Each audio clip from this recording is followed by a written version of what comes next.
Defense News. It's proudly sponsored by Navy Federal Credit Union. If you're a member of our nation's armed forces, the Department of Defense, or if your family is, we'd be proud to serve you too. On this episode of Defense News Weekly, the latest from the special operations community and the systems they're looking to upgrade. Also, a look at the high-speed demonstration special operations troops put on recently in Florida. Don't miss that coverage. And an iconic battleship gets a facelift. The New Jersey heads for dry dock for preservation and repairs. We went to the shipyard to see what's up. Plus, getting seen by an enemy can be deadly for troops. Want to make yourself invisible to infrared and thermal scopes? 2 companies are working on solutions. Also, the Marines turn to updated technology to try to turn out better marksmen. See how the Corps is looking to make riflemen more deadly. It's the latest in news and analysis from the Pentagon to the platoon, here on Defense News Weekly.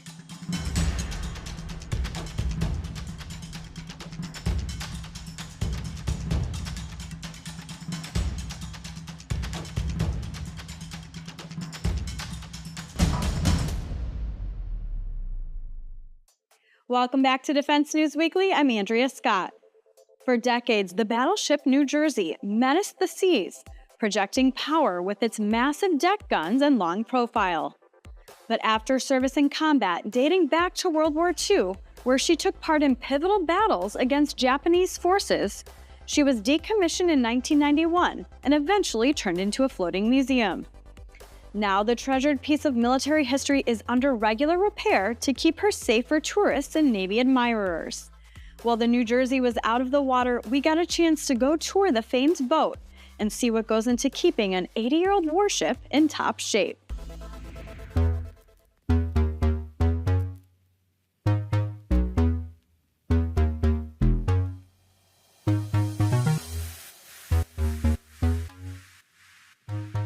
Battleship New Jersey is an hourglass battleship. It is the fastest, the longest, and the most decorated battleship in the 248-year history of the United States Navy. She served in the Pacific War in World War II, in Korea, in Vietnam, during the Cold War, and during the Lebanon Civil War. 21 years in the active fleet, with more than 45,000 sailors and Marines who served aboard her. When the Navy decided to put the USS New Jersey up as a donation, the Home Port Alliance was formed, and that's our parent nonprofit organization. The ship was donated from the Navy to our nonprofit. We own the ship. The only restriction is we are not allowed to touch the engines. And because of that, we did not move downriver under our own power.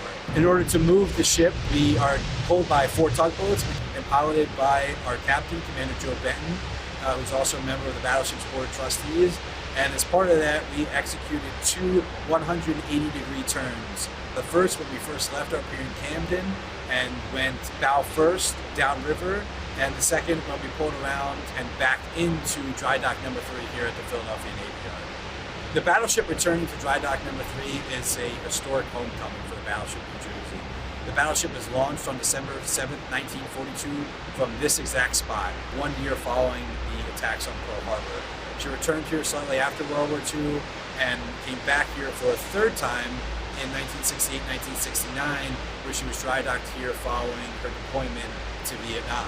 We are returning here now for the 4th time to dry dock number 3, and this is where we were built. This is where we've come back to time and again, and we're very lucky and happy that this dock is still here, a living piece of history that we can return to with such easy access right up the Delaware River, and proud to be here at the Philadelphia Navy Yard. So we are standing on the caisson of dry dock number 3. This caisson is original to this dry dock from 1921, and it is the barrier between the Delaware River and the ship.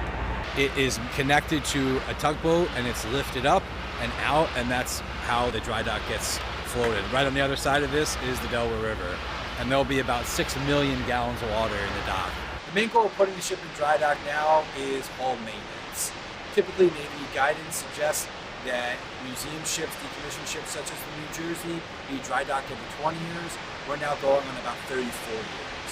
So we're overdue, and the longer that we would have waited to do this, the more expensive it would have became. Yeah, so there are 3 major projects that we're undertaking while we're here at the dry dock. The first is applying a new system of coating. So working with our partners at Sherwin-Williams, we are applying 3 different coats of paint to the ship. The final coat being a red coat, which is the typical hull color of Navy vessels, and we are attempting to bring the ship back to some of the historic colors that were on the hull. The second project we're doing is replacing the ship's cathodic protection system.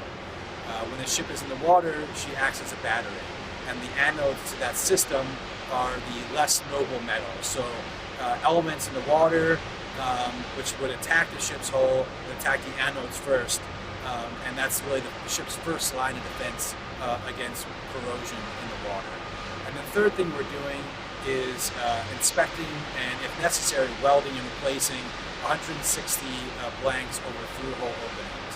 So when the battleship was in the active fleet, there are about 160 or so openings underneath the ship on purpose that would bring fresh ocean cool water through the ship's engine and propulsion system that would cool the ship's engine systems.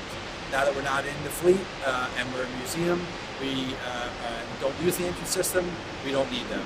So every single one of them is blanked over and welded over, and each one of those blanks needs to be inspected and making sure that it's airtight and that there's no water leaking into the tanks inside of the ship. Depending on what's going on every day, there can be anywhere from 20 to 100 people doing various different projects, not including the battleship staff that's here. Yeah, the Battleship New Jersey, we are a 501c3 nonprofit organization. We receive no federal funding, no funding from the Navy.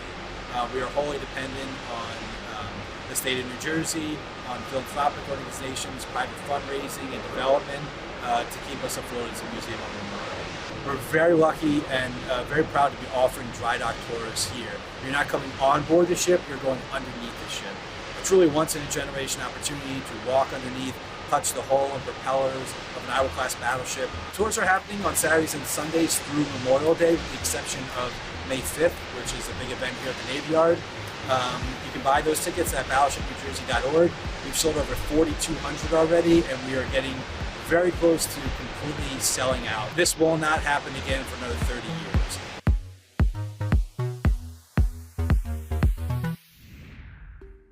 Next up, the war in Ukraine has shown Western forces how terrifically deadly it can be for troops to get spotted in the field.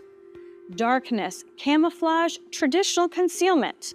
All of it has practically been made irrelevant by sensors like infrared and thermal scopes, with the threat particularly acute from drones.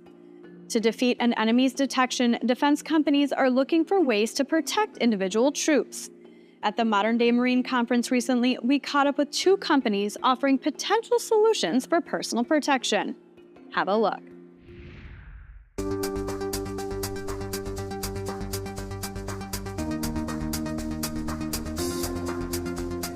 Well, this is the Barracuda warfighter system.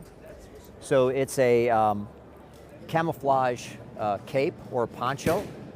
It provides multispectral signature masking for the Marine, soldier, sailor, airman. It provides multispectral signature masking in the sense that it helps to reduce your signature from visual detection, from near-infrared detectors, from shortwave infrared detectors, and long-wave infrared or thermal detectors. This has been evaluated by the Army at the Army Expeditionary Warrior Experiment in 2023 as well as 2024. It's also been evaluated by the Army during Project Convergence 2024 at Fort Irwin, California. This is also a reversible system in the sense that you would wear this side out during the day, where visual camouflage is more important, and you wear this side out during the evening, during nighttime, when thermal camouflage is more important. We have found out that the best way for the soldiers to utilize this is they carry it in their rucksack, and when they hear a UAS flying over and they don't want to be detected, they pull us out of their rucksack, crouch down on the ground, and cover over themselves, their entire body, until the sensor threat has gone away. Here's a photograph, thermal image of 2 soldiers out on the field.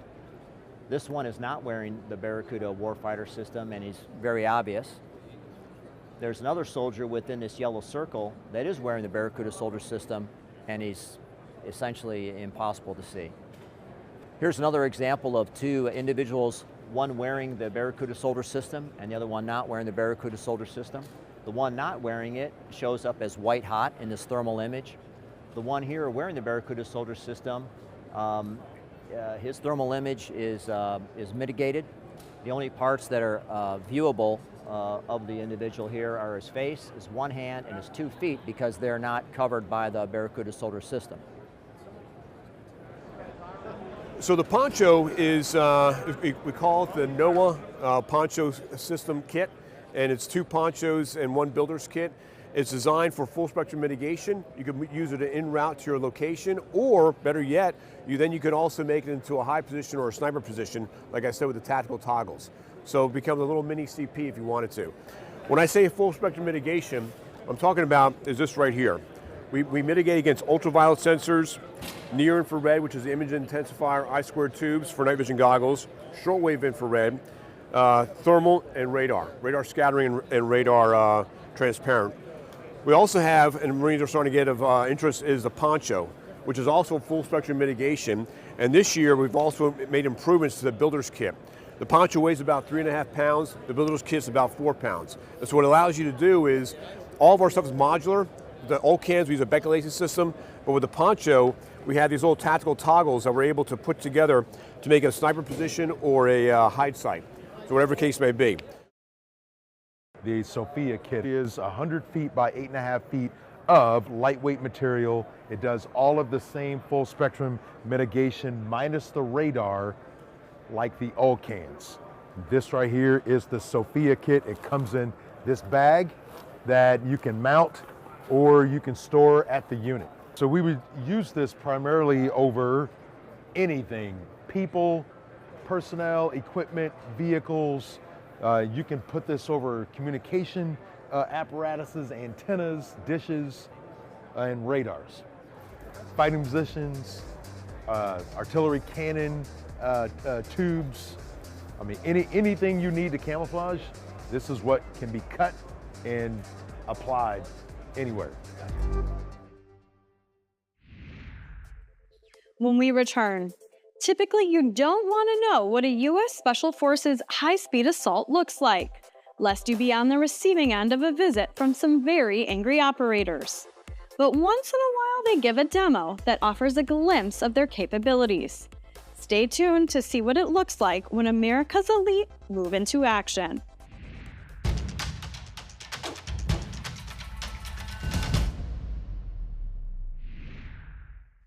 Welcome back to Defense News Weekly. SOF Week in Tampa, Florida is an annual look into the future of special operations in America, the weapons and systems special operations troops want, and the tech that companies are developing to give them an edge. One big topic at this year's show: aviation and the future of the MH-6 Little Bird and the MC-130J. We caught up with Military Times reporter Todd South to get some insight on changes coming to special ops aviation. We're in Tampa, Florida at the Global SOF Foundation's SOF Week, or Special Operations Forces Week, and learn a little bit more about what's going on in aviation right now. So the MH-6 Little Bird, if you've seen the movie Black Hawk Down, it's a small helicopter, carries about 4 operators. It has close air support, has some really awesome machine gun power. It's been in use for almost 40 years. Now that aircraft was supposed to be replaced with a new Future Attack Reconnaissance aircraft that the Army was developing. However, in February, the FARA, the Future Attack Reconnaissance Aircraft program, was canceled. So while Special Operations was going to continue to use the Little Bird up until the early 2030s, they may now have to push that out to the 2040s and even 2050s. Now the problem with that is that the Bird, although very capable and very good for the mission sets it's been used for almost 40 years, can't quite keep up. It just doesn't have, it's the little engine that couldn't. It can't quite keep up with where it needs to go with the other aircraft. It can go up top speed of about 80 knots. They've really squeezed all the performance they can out of it. They've even got a new fuselage, which allows it to lift up to 5,000 pounds, which it would never lift, but for safety purposes, it can now lift up to 5,000 pounds. They've redone things with the engine. They've added tactical radios. They've got new sensors and capabilities on this aircraft. However, it's just not going to be fast enough to keep up with other aircraft in the next decade or two. So they're still kind of looking for a solution for that and some kind of X or unknown or possibly experimental aircraft that could replace the Little Bird in the 2040s and 2050s. So that's still a big question mark right now for that air capability, that aviation capability for special operations. It's very crucial. Could even be a robotic unmanned platform that could provide firepower and support, but maybe not to transport people. It just depends. There's a lot of work in that area. Another part of aviation within the special operations community is the MC-130J, which is basically the C-130 you see in the standard Air Force, but tricked out with all kinds of special operations capabilities, fires and sensors and different types of electronic warfare attack capabilities. It's the big cargo plane that carries a lot of stuff. Well, about 2 years ago, the special operations announced that they were doing testing on water landings, basically putting cushions on these things, taking these massive airplanes, and being able to land them in water. And the reason that's important is because they want to be able to fight, bring a lot of gear, a lot of equipment, a lot of operators to far-flung remote places, especially in the Pacific if they have to counter China. And you can't always do that when you don't have a big runway. Sometimes the islands are too small, or you just want a clandestine or kind of stealth way to get into the enemy's backyard, land and drop off some capabilities, some boats, some Navy SEALs, some Marine Raiders, and then get them into a position without the enemy knowing.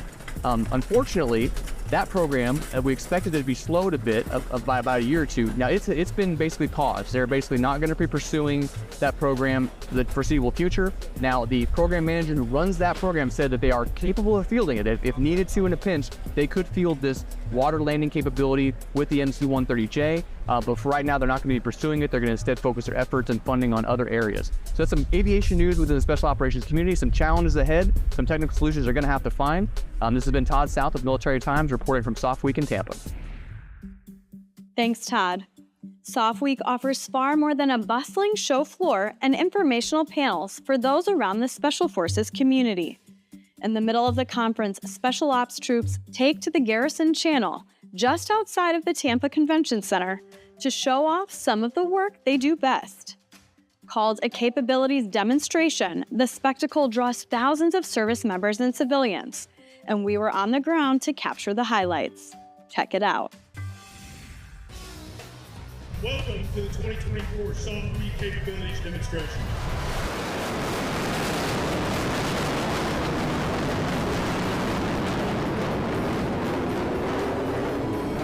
Ladies and gentlemen, I direct your attention straight across the channel to the south as two sleek helicopters, better known as MH-6 160th Special Operations Aviation Regiment, are fast approaching with 12 elite Special Operations personnel. No rest for the weary, ladies and gentlemen.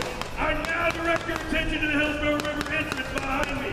An enemy boat, sleek and menacing, is putting through the waves of Champion 6. Oh, but here we go, folks. Standing in their path are those same two little birds filled with friendly forces.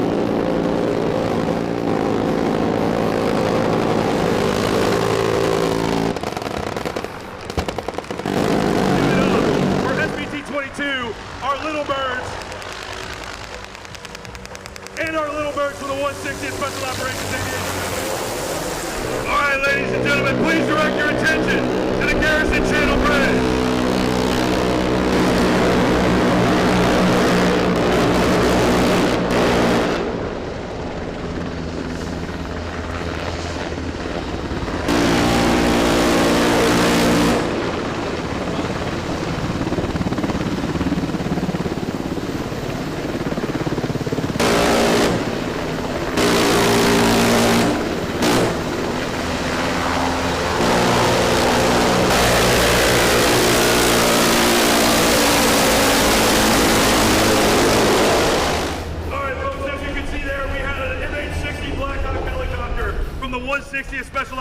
Aviation Regiment hover low over the water where our Navy SEALs from the United States and Sweden stood ready at the open doors and plunged into the beautiful Tampa Bay River. Ladies and gentlemen, intelligence indicates that our fixed-wing aircraft did extensive damage to the enemy armada deep in Tampa Bay.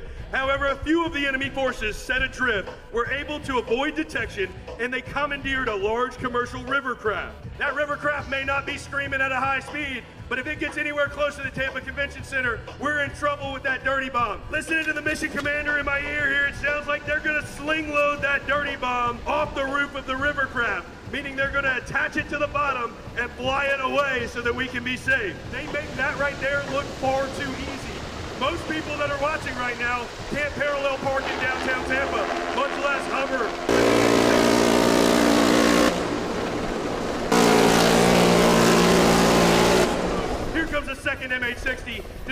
talked about earlier, which is called a spies extraction. Now they've deployed that spies rope. Some of you have seen a demonstration before, know that these boys that are about to get jerked up into the air are about to have the best view of Tampa they've ever seen in their lives.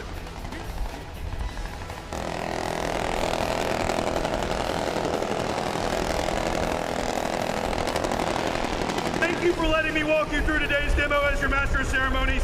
May God bless you all, and may God bless the United States of America and our allies.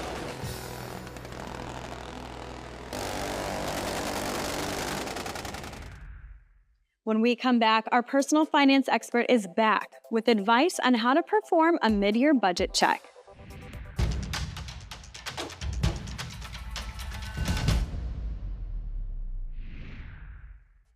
Welcome back. On this edition of Money Minute, personal finance expert Jeanette Mack offers tips for how to do a mid-year budget check to make sure your finances are solid. It's almost summer. Do you know where your money is? The halfway point of the year is a great time to do a health check of your budget. What's coming in, and most importantly, what's going out. The number one rule, always know where your money's going. So take a look at your monthly spending. Is more of your money leaving your account than what you put in? If so, then it's time to rebudget and look for ways to keep more of your cash. And better yet, put it in savings. Another rule, treat savings like a monthly bill you pay every time you get your paycheck. Better yet, auto pay. Then ask yourself, is my debt going up or down? Hopefully your debt is on a downward trend, but if not, it might be time to consolidate with a balance transfer or loan to get things under control. Remember, your budget is there for your benefit, and so is your money. You work hard for it, so let it do the same for you. Save wisely, cut down debt, and maybe increase your budget check-ins so you'll always know where your money is going. Thanks, Jeanette. We'll see you next week. To get more coverage of military and defense topics, pivot that turret toward militarytimes.com and defensenews.com for more headlines. And to be the most thoughtful infantryman on the firing range, sign up for our early bird brief, compiled each morning to bring you the most recent headlines. And if social media is where you grab open source intelligence, follow us on YouTube, Facebook, Instagram, and X, formerly known as Twitter. And while it's still legal, we're on TikTok, so go find us there as well. Coming up, the Marines consider changes to marksmanship qualifications. Stay tuned to hear what they have in mind.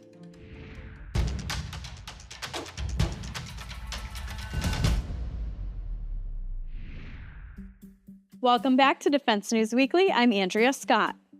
The Marines live by the motto, every Marine a rifleman. And with that kind of credo, you certainly want to make sure you're turning out good shooters as you train up your troops. To keep improving skills on the range and the battlefield, the Corps has been looking at new ways and new technology to update how they can make the best marksmen they can. Todd South brings us an update from the recent Modern-Day Marine Conference in Washington, D.C., to give us a look at some possible changes coming to the Corps. So we just came from a panel about modernizing Marine Corps marksmanship. So colonels with Weapons Training Battalion and gunners with Weapons Training Battalion, and across the Marine Corps, they're experimenting with new technology to help shooters get into the role faster, shoot more accurately, more lethally. Even though legacy plays an important part in our training and education, are we fully leveraging technology to maximize the efficacy of our instructors and truly make the most out of every round fired with the limited time and ammunition available?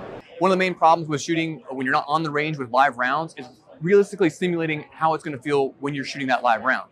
So to do that, you do what are called grass drills. Any Marine's done those for decades, maybe a century. There's a barrel with little mini targets a few meters away. You dry fire to that target, make sure you're not jerking the trigger, but you never get any kind of feedback. These different systems are giving that kind of feedback. The first one they're experimenting with is called the Mantis. It's already at the recruit depots in an experimental phase. What it does is it simulates a laser and gives you the dry fire. So you can see where the target is lined up and know that if you're moving the trigger, moving the weapon, you can kind of accurately depict where you're pointing that muzzle and where the round is probably going to go. Now what it doesn't do though is recoil. This other system that they're also experimenting with is Unit 4. And Unit 4 does the actual recoil. So one thing you can't get when you're at the barracks is a recoil because you can't fire a live round. But with this system, you can simulate that and have the recoil affect the shooter. Now, recoil will affect the shooter, pull them off target. So it's really important to have that realistic recoil when you're firing a weapon to know that you're doing it correctly and using the right techniques. To wrap all of this up, the Marine Corps is taking the JMAP system. Basically, it's a more high technology, smart tablet or smartphone based system with an application that uses algorithms with audio characteristics, measuring where the round actually is shooting in live fire, kind of the sound of where the round is to help with the ballistics, and also checking with a smartwatch if the shooter's moving, their movement with the weapon as well. To triangulate all this data comes into, again, a smart device or tablet or smartphone, gathers all the information from a company's worth of Marine shooting in about 4 hours. And not only does it gather the data where each weapon shot, where the muzzle was pointed and loaded, where it actually was used, it also takes that data and pretty much spits out a training program saying, okay, these individual shooters need to correct this type of shooting in order to improve their marksmanship, improve their lethality. And all this is coming out of a study the Marine Corps did to measure lethality, where it found that only 30% of Marines were actually striking targets with lethality if the target was moving or the Marine was moving or if there was any kind of barricade. That came out of the GWOT wars of Afghanistan and Iraq, and they're really trying to advance this marksmanship to use new technology, new weapons, new optics, and make better shooters of Marines. Marine Corps Times, this is Todd South. And that's all we have time for in this week's episode. We'll see you next week on Defense News Weekly.